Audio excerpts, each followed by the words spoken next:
Alright, yung gabi sa tanan, yung gabi. Now we will go to Virginia Henderson. Virginia Henderson. Virginia Henderson. Virginia Henderson's nursing need theory. Nursing need. Tigina, 21 nursing problems. Iyan ni Faglan Abdullah. Subong nursing need. Kinan Lanon. Alright. Ari naman kasi sick or well. The unique function of the nurse is to assist the individual sick or well in the performance of those activities. Di na ang gamay. Alright. Activities contributing to what? To health or its recovery or to peaceful death. Guys, mapa-health, mapa-recover or sa kimatayon niya guys, dapat ara kita. Alright? Assist the individual kid. Mapa-recovery, mapa-peaceful death man or health. Alright? That he would perform unaided if he had the necessary strength, will, or knowledge. In short, guys, ang nurse, nagabuari na lang. In short, nurses help patients become independent. Again, ano yung balya? Nga kaya man tani isang pasyente kung may enough siya nga strength, will, or knowledge. Alright? And to do this in such a way as to help him gain independence as rapidly as possible. Alright, rapidly and possible. Life story. Wow. Alright guys, sino si Virginia Henderson? Si Virginia Henderson, ginyelo, sorry. Si Virginia Henderson, alright, si Virginia Henderson guys, is the nightingale of modern nursing. Is the nightingale of modern nursing. Alright? She is the nightingale of modern nursing. Tandaan, nightingale of modern nursing, si Virginia Henderson. Modern day mother of nursing. So the modern day mother of nursing, 28th century Florence Nightingale. Basta Nightingale guys muna si si Virginia Henderson.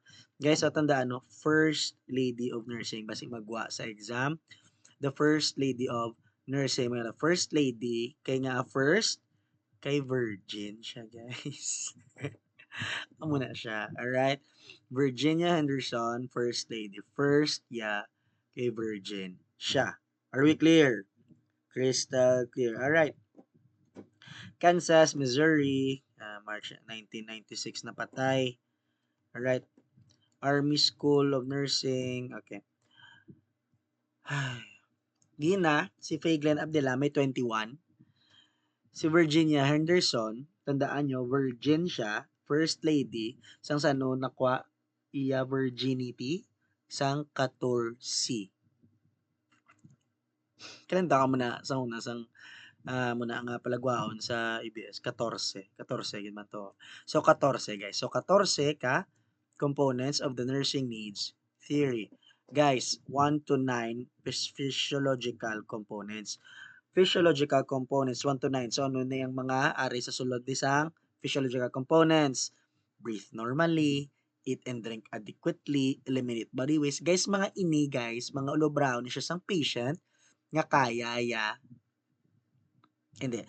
Mga ulobraw ni siya sang patient kung kaya Karon, kay hindi kaya, mo to gani kulang siya sa will, kulang siya sa aryo strength, will, or knowledge, guys.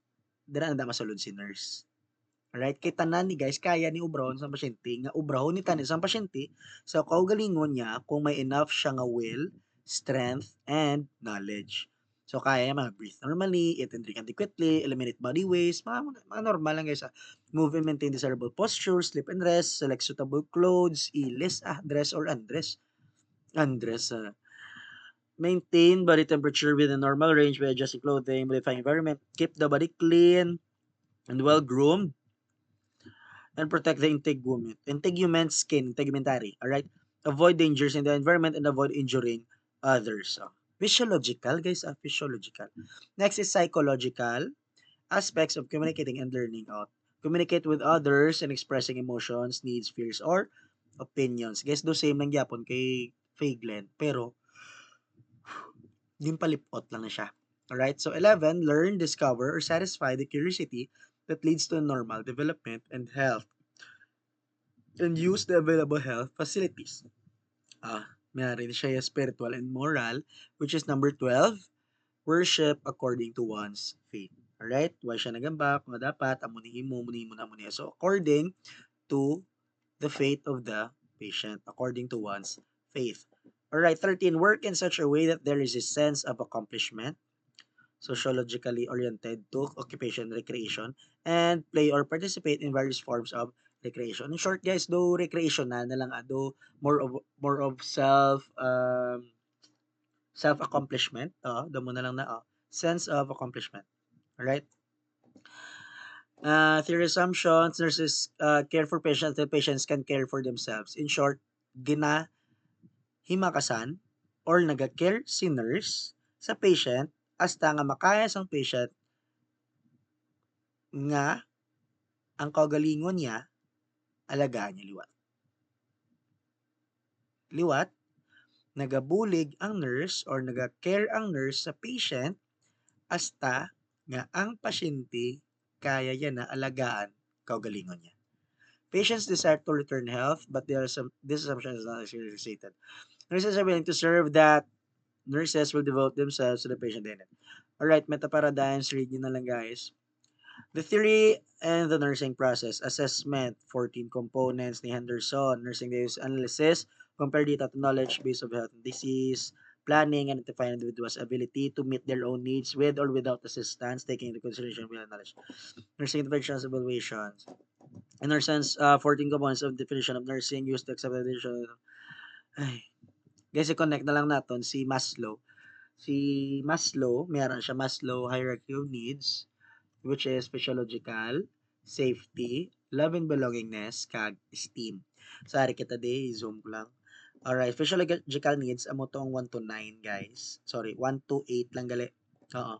Kaya ang 9, ara siya sa safety needs. Ara siya sa safety needs. Alright? 1 to 8. Ano to? Physiological, breathe normally, eat and drink, safety needs, of course, safety, avoid dangers in the environment and avoid injuring others. Right? Safe siya, halong. Next is love and belongingness. Worship according to one's faith and communicate with others. And esteem. Guys, same man na siya sa aton sa pangabuhi. Ang Maslow's hierarchy of needs, importante na siya sa aton. So for example, kita as human being, meron kita mga needs. Tama? So i-connect ko lang diri.